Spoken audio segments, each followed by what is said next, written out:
Healthcare Igniter is a series of conversations with thought leaders who have ideas and thoughts to bring a 10x improvement in healthcare. And today, our thought leader, Chef Ruiz, is an HTM leader in the industry, as well as he's an instructor for biomedical engineering in a college.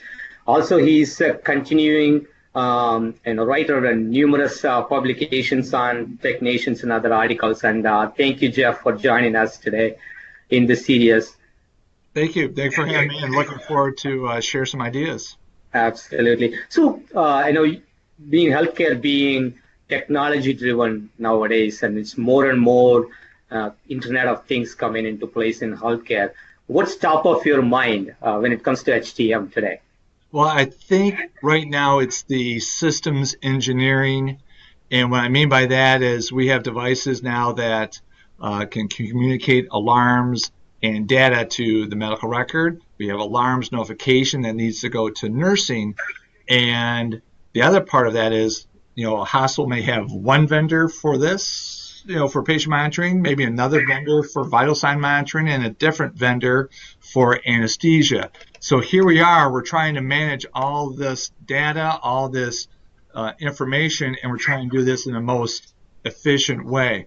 And one of the things that we're seeing out in the field that's challenging us is, you could have a problem or a challenge, we'll say, with a device with a vendor A, and now you're trying to get that device to work with vendor B from a nurse notification piece, and both vendors are doing this thing. It's not my responsibility, that's your responsibility. Well, who's in the thick of that? That is us. That's the HTM field. So we do, we may not know the exact answer or solution, but our goal is to get everyone in that room together and find that solution. So that's one of the biggest challenges that we have. It's just, I heard earlier on there are more than 5,000 different manufacturers just in the US alone on healthcare space playing. It's just having an interoperability is the biggest challenge when it comes to technology. The way that we have some standard HL7 interfaces, integration that's being set up, and yet one vendor will do it a little bit differently, another vendor will do it a little differently as well. And you have device mapping. So here we are, what one vendor may have for their blood pressures may be different from another vendor. And again, that's where we come in that role to try to find those solutions. So when we're doing device integrations, especially into the EMR, that's another challenge that we're having. And then, another one obviously is the cybersecurity space. And, we cannot, not ignore that. That's something that we have to do. That's something that we have to work with. And I think the HTM community as a whole, our intent back in the 70s, how we came into this role was, Ralph Nader had a article on electrical safety issues, and it was a call to action. And we, in this technical space, came together, band together, and found these solutions. Well, here we are now with cybersecurity, and it's the exact same thing. Different technology, and a lot of people in the healthcare community have mentioned this, but this is our call to action. So whatever we can do together to help mitigate some of this risk, that'd be fantastic. So that's another challenge. And I'll throw a little bit, another one is the continuous vulnerability assessment, the vendors that are out there. We have some really creative solutions, some that are almost focused solely on medical devices, others that can go on medical devices and cover workstations and non-medical devices. Those companies were not here 3-4 years ago. So the challenge now is, okay, who's going to be here? That's one. Who's not going to get bought up from a big organization, and who's not going to, be here for the long term? So again, for us in our industry, we have to be that conduit of that technology and steward of that technology for the hospital to see how best to use that technology.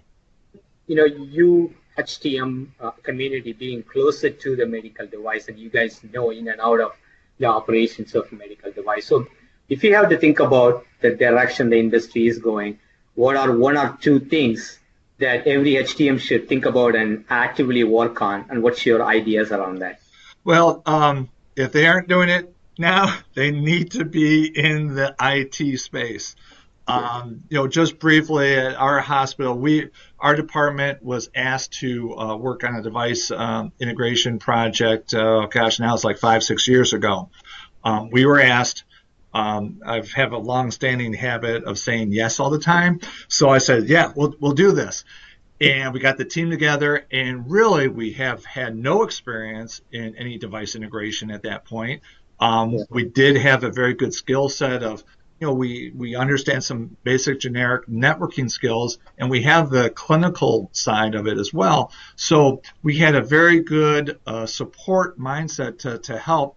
And as we went through this journey with this project, we found out, hey, we can do some things. We can find some solutions here. And we were given tools that allowed us to then monitor these applications and making sure device integration is going from one device to the actual medical record. So it was a stretch, and that's something that you'll hear me say to the industry is, we have to stretch, we have to get out of our comfort zone and take a chance in these new areas here. And quite frankly, we do have a good skill set that is complementary to the IT world, and that's where I see where we should be going. But that's one of the things that we would need to do, the industry as a whole. And the project was a success. We developed a very good relationship with our IT brothers and sisters, and it has fostered in such a relationship now that we are now under the IT as opposed to being previously under support services. So that is that's something that is, you gotta get out of that comfort zone. This is the new direction that we're going into. Not saying that we all have to be under IT, but we definitely need to be, developing those relationships and working on solutions together. With that being said, if you have to think about one or two quick tips that, in addition to collaborating, working with IT and trying to, think interoperability and making sure everything works fine. Few tips on it. Make sure you get these points. And if you have to share that quick tips for them to excel, what that would be. I mean, the biggest, easiest one is to learn. You have great periodicals out here. We have 24/7. We have Tech Nation. We have the AMI organization, your local biomedical communities, your biomedical associations. Learn what's going on out there. Forums such as this, where we can, you don't have to reinvent the wheel, so to speak. Now we have all these hospitals, organizations that have gone through device integration. So if this is your first time doing that, hey, there's bunch of resources to tap into. So I would highly recommend learn more in this space and utilize those resources. And then along those lines, it is about relationships, and it's not, it's relationships in the hospital, starting from your purchasing side of what is coming into the hospital, your database management, knowing what's being brought in and added, what can connect to the network, what can't, and then that other piece of, yes, you still have that relationship with IT. And what I tell my team, and it's really a mindset, is you're not going to solve that issue, but I do expect you to be the facilitator of that issue. So that means you need to know, hey, who do I need to contact for a nurse call scenario? Who do I need to contact for on an EMR scenario behind the scenes? Those are things that you need to work with. And then, oh, by the way, if you need to contact the manufacturer to have them remote in, okay, who are going to get a VPN set up and stuff of that nature.